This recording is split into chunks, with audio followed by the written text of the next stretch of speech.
Знаєте, я хочу запитати, це що таке?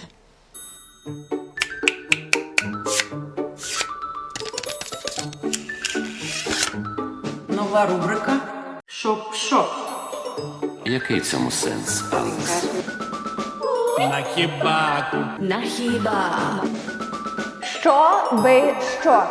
Так? Одразу виникає питання.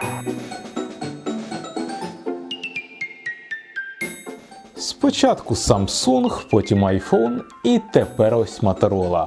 Чомусь у 25-му році виробники раптово вирішили, що людям потрібні саме тонкі смартфони. Невже діалог в магазині техніки виглядає якось так? Хочу у вас придбати новий телефон. Ну такий, щоб був модний, сучасний. Що порадите? Зверніть увагу на Nothing Phone. Це одна з найцікавіших моделей в середньому бюджеті. Що за цеглину ти мені впарюєш? Хто у 25-му році такими товстими телефонами користується? Тоді погляньте на Honor 200. Він в руці буде відчуватись значно приємніше. Ні, це теж не годиться. Тут аж 7,5 мм товщини. Тоді тримайте новинку від Motorola, модель Edge 70, товщиною всього 6 мм. Оу, ну це ж зовсім інша справа. Беру. Скільки з мене? З вас 30 тисяч гривень. Сколько? Та ти що, До ціни ми повернемось трішки пізніше, а зараз поговоримо чисто про людські потреби. У покупців є однозначно запит на автономність, щоб телефон заряджався швидко і тримав довго. У людей є запит на класну камеру, у людей є запит на стабільну роботу системи, особливо від тих, хто настраждався з бюджетними андроїдами. Але ніхто серед моїх знайомих, кому я допомагав з вибором смартфону, не називав товщину ключовим параметром. Так, є категорія людей, які надають перевагу компактним пристроям, але мова йде про діагональ екрану, але ніяк не про товщину корпусу. Та й товщина, вибачте уж мене за тавтологію, це така дуже суб'єктивна штука, і форма бічних граней впливає на сприйняття. Ось, наприклад, я не можу сказати, що Edge 70 відчувається значно тоншим, ніж типовий смартфон з екраном-водоспадом. Якщо ще і чохол на кожен з них одягнути, то різниця взагалі буде мізерна. А поруч з легендарним Moto Razr V3, якому вже понад 20 років, коментарі зайві. Ми бачимо, хто з них дійсно випередив свій час. Але якщо вимкнути режим тошнотіка, не ностальгувати по старим добрим часам, коли сонце світило яскравіше, травичка була зеленішою, долар був по 8, ну і оце все. Так от, якщо просто взяти Motorola Edge 70 і передати свої враження, я скажу вам прямо, це до біса кайфовий апарат. І тут справа не тільки в товщині. Алюмінієва рама, текстурована задня кришка, наплив блока камер, наче спеціально створений під форму пальця.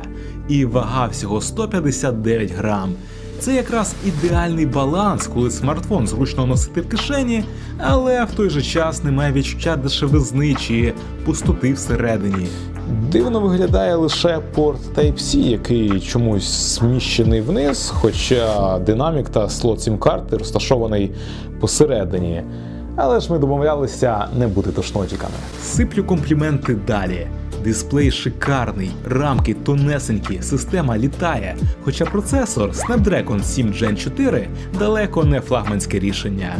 І окрема подяка тим, хто розробляв дизайн інтерфейсу та шпалер. Вони ідеально пасують під колір корпусу. І, до речі, золотиста окантовка камер вживу абсолютно не виглядає по-циганськи, як може здаватись на відео.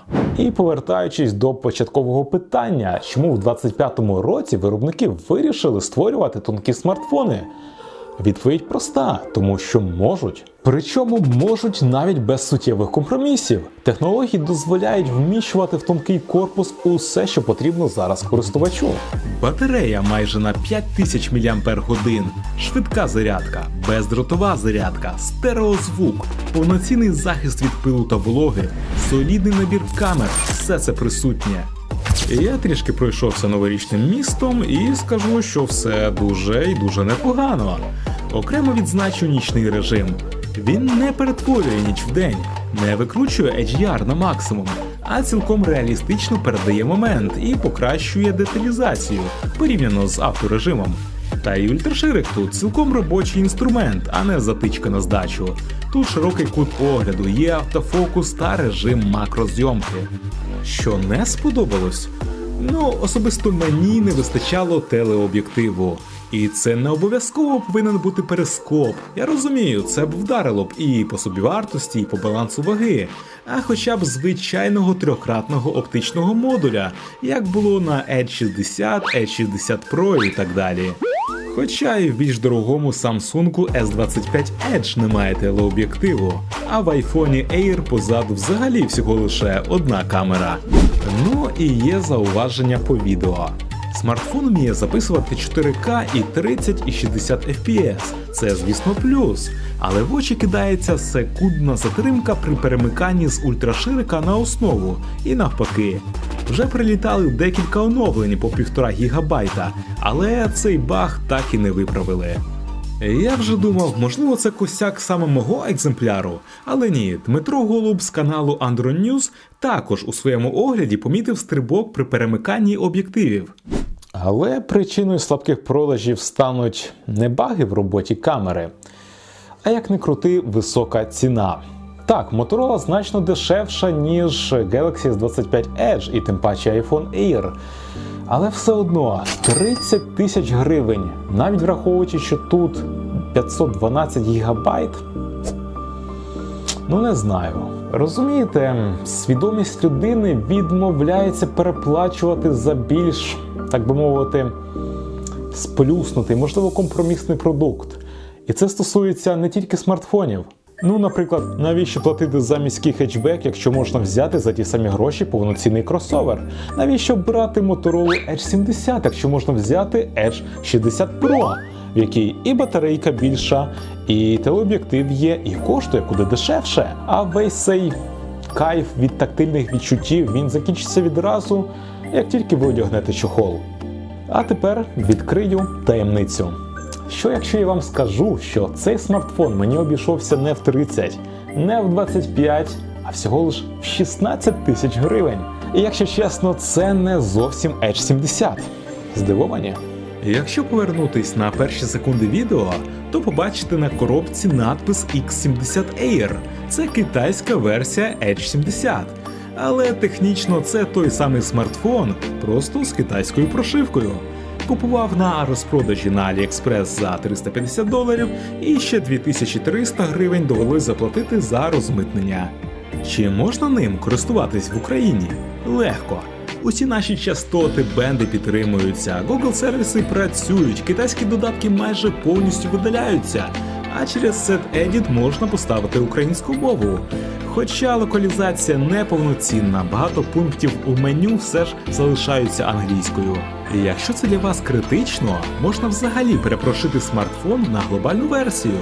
В інтернеті є інструкція, як це зробити самостійно, але особисто мене китайська MyUI не сильно то й дратує. Дратує лише той факт, що в цьому році наші чиновники заберуть можливість купувати техніку напряму з-за кордону по адекватним цінам. Про це вже я розповідав у попередньому відео. Та й взагалі, по всім прогнозам, 26-й рік виявиться, ох, яким непростим для України. Що б там не було, а вам, дорогі глядачі, я хочу подякувати за 25-й рік. За коментарі, які мотивують нас створення нового та більш якісного контенту. За кожну вподобайку, яку ви ставили під відео, хоча б могли б не паритись, а просто закрити вкладку в браузері. Дякую вам і до зустрічі в 26-му році.